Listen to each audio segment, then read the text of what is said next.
Hey everyone, I've done a number of videos on VR settings on Assetto Corsa, but we are at the end of 2022, so I thought it'd be great to refresh that and to do a new video. And today we've got 21 essential areas for you to check to get the best performance out of VR. As ever, do check out the rest of the channel. There's a lot more sim racing and Assetto Corsa on there. We're going to jump straight into the video.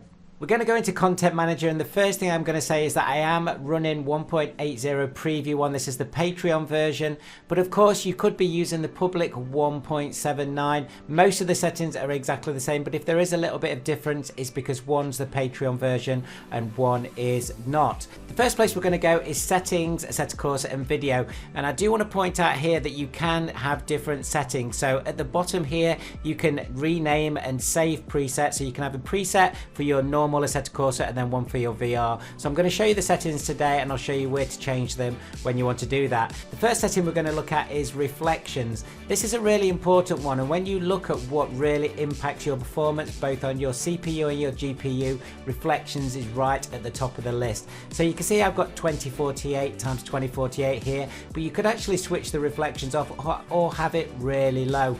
Now Sol normally looks for 2 faces per frame. You could try 1, and again, all of the settings in the video today are things for you to try and to see with your different setup.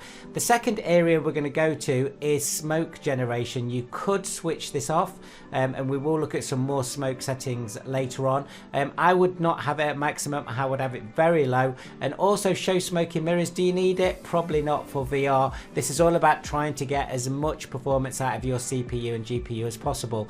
The next place is mirrors. You can see this section here I've got on 512 2048. You could put it right down and have it very low. Also, I've got high quality on there. You could turn that off altogether and just have the basic quality mirrors. The next setting, and number 4 on the list, is these extra settings here. Do you need heat shimmering? Do you need sun rays? I'm not so sure on those, so I would try turning all these 3 areas off. Obviously, you can check what that does to your performance and also the graphical quality. I know some people will say leave FXAA on, but in my experience running on different VR setups, turn that off. You could get some really good performance increases. Of course, you could also take off your PP filter altogether. So this whole quality section here is really down to you. If you are going to keep PP filters on there, you've got your overall quality, your glare quality here that you can actually put onto medium. I would probably suggest medium. Again, this all depends on the spec of your machine, your CPU, your RAM, especially your GPU as well, which is doing a lot of work when it's putting all those different VR pieces up. Also, it's probably worth keeping motion blur off unless you're absolutely desperate for it. It will add a little bit of a performance hit. Next up, we have screen settings. So the rendering mode here on the latest versions of CSP, you can see you can put Oculus Rift or OpenVR. So do make sure that you pick that setting. Also, there's a limit frame rate setting here, and I've talked about this in my other videos. I would tick that, and I would then put it up to 90 frames a second. What you could also do is keep it higher if you want to and pull it down until you get the image quality that you want. And hopefully some of the changes we're making today will give you more frames per second. The next area is screen resolution. So this is really important because remember, your computer is not only running the screens in the VR unit, it could be running the screen on your normal monitor too. So drop that right down. You don't want that running in 4K while you've got loads of things going on your VR headset. Remember, your CPU and GPU are trying to run all of those. And while we're here, let's just look at these quality settings here as well. Now I've got these really high. We are going to go into some of these in more detail in the CSP settings, but for instance, you do not want your shadow resolution the highest level, and you don't want this world detail at the highest level. So do play about with these 4 areas here as well and drop them down. I would actually keep them really low and then build them up slowly, step by step, to see what performance you can get on your setup. Okay, so we've gone through a number of video settings there. That's settings, Assetto Corsa and video. Now we're going to go into the custom shader patch itself. One of the first places we're going to go is graphic adjustments, and that's because here you've got, as well as being active, you've got this AMD Fidelity FX. Make sure this is active. This is really important because this is adding a lot of technical trickery into how well your VR is going to run and how well Assetto Corsa is going to run. So you can change the quality piece there, and obviously I would put it onto performance. You've got the sharpness, And of course in CSP, always check all the descriptions. You can see under here that Ilya has put a number of bits of information about how this is going to work in VR. So I think that that's a definite one to have on. It's probably one of the most important out of all the settings today. Also on these LOD settings here, make sure you put force low res drivers for other cars in first person view. I think having both of those settings in that area again will give you a little bit of a percentage performance increase. The next place we're going to go is Mode Tweaks VR. So this is an obvious place to go, but let's have a quick look of what's in here. So change VR mirroring mode, configure how VR HUD looks and more. So obviously make sure this is active, but there's a number of areas in here that you can actually have a play about with your VR system. So you've got single pass stereo. So single pass stereo renders both eyes at once, speeding things up. So that's definitely one to have a look at. You've also got all of these different areas here. You've got open VR tweaks, controller integration, mouse cursor raycasting. You've also got custom VR mirroring onto the main screen, custom VR HUD rendering, and some extra tweaks at the bottom. So I would do all the other settings first and then have a look in here, and if this can help your experience in VR, then that is absolutely brilliant. So that's Mode Tweaks VR. The next place we're going to go to is the drive menu. And that is because at number 10 we've got AI cars. Now you can see here I've just gone into the drive menu, I've gone into race, 23 opponents on Imola. 23 opponents is a big ask for your CPU with Assetto Corsa. So the more opponents you've got, the more CPU usage Assetto Corsa is using from your PC. So try keeping this low and then build it up to see how your rig will react to that. So we're just past the halfway mark and we're on to number 11, and these are pretty quick ones. So number 11 is brake effects. So this replaces the brake disc shader with a new one, dynamic wear, etc. Do you need that on in VR? No. So again, all these are marginal increases on your performance, so take that one off. The next one is colourful shadowing. Adds colourful shadows and ambient occlusion from windscreen banners. Looks amazing in the game on certain cars. Do you need it in VR? No, you don't. So I think that's another one to take off. So click on that little button there, active, and take it off.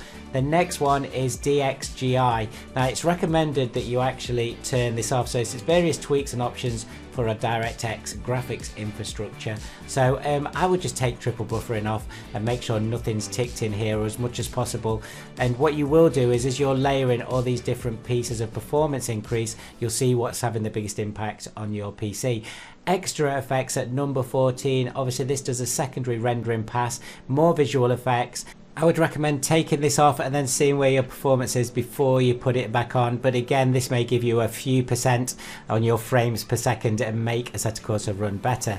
The next one is fake shadows effects. Now this is, as it said here, a small thing, but fake shadows get smaller as the car goes up in the air. It's dynamic. You don't need that on. You can take that off as well. It's a nice thing to have in the game, but it's very rare that cars leave the ground anyway, so we'll take that one off. The next place we're going to go is graphic adjustments, and one of the things just to check for is this PP anti-aliasing here, and make sure it's on at 3.11, that one there. That should give you the best performance on your VR. As ever with all of the settings that I'm doing today though, it does depend on your rig, so please go through these and try and understand which ones you may or may not already have on when you're running your VR. The next place we're going to go is grass effects. Now again, we've got an actual active or non-active button here. I would take it off, or if you are going to have it on, I would have it on low or very low. When you're zooming around the track, you're not really going to see it anyway. It's mostly for screenshots and some of the tracks that do have a lot of grass on there, so take that off or have it very low. The next place we're going to go is particle effects. This is number 18. So obviously there's tons of great effects here, and these are all the things we love about Assetto Corsa. So sparks, smoke, flames, fireworks, bits of tires laying around, other pieces of dirt, lots of different things there. Of course these make Assetto Corsa look great, but you don't need it on in VR, and this will give you again a few percent on your frames per second. So that is particle effects. We'll take that one off as well. And then the next place we're going to go is rain effects. So this is the effect that you have when you're looking through the camera, when you're third person mainly, and obviously you've got lots of different raindrops on the camera. So you can take this off, or you can adjust it here. You can drop the intensity down, which is probably the right thing to do, or you can take some of these things off altogether. So I would definitely have a look through here, and again, it may not seem like a big thing, but these are all small things that will improve your performance. And remember, you can save this preset and you can just load this preset in every time you're doing VR and then have your normal preset as well. Next up, and at number 20, we have shadowed wheel. So add smooth shadows in the wheel arches, especially noticeable in cloudy weather. Take this one off too. These are all brilliant when you're running standard Assetto Corsa, but anything that we can turn off that is adding graphical effects and not really affecting the main part of the game, we will do. And that includes windscreen effects, which is number 21. So this blurs with speed shadows on the windscreen, as well as having an effect for dirt on the windscreen. Now, I normally leave the dirt off anyway, but this whole extension you can take off if you're running in VR. I don't think you need it, so you can either remove the dirt or the shadows, or just take the extension off altogether. So that is 21 top areas to look for to gain performance on VR. I know there's others. This is just trying to give you the best guide. I have got 2 other videos on VR, so do check those out. I will put the link in the description. Thank you so much for watching. I hope you've gotten something out of the video. If you do like the video, giving it a thumbs up really helps me out with YouTube. And I always ask, if you're not subscribed, please do check out the rest of the channel. There's so much more sim racing, especially Assetto Corsa guides, mods and tutorials. See you soon, guys.